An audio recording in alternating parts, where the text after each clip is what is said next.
మీ జీవితంలో వచ్చే సమస్యలు తొలగిపోవడానికి జ్ఞానసిద్ధికి 12 రాసుల వారు నిత్యం పారాయణం చేయవలసిన స్తోత్రాలు కొన్ని ఉన్నాయి. ఏ రాసుల వారు ఏ స్తోత్రాలు పఠించాలో మేము మీకు ఈ వీడియో రూపంలో అందిస్తున్నాం. ఇవి విన్నా చదివినా సత్ఫలితాలు కలుగుతాయి. ఇప్పుడు కన్య రాశి.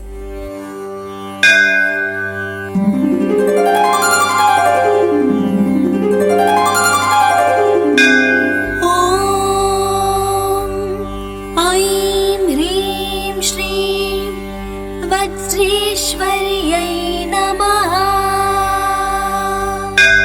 भानुमण्डलमध्यस्था भैरवी भगमालिनी, पद्मासना भगवती पद्मनाभा सहोदरी, राजराजार्चिता राज्ञी रम्या राजीवलोचना,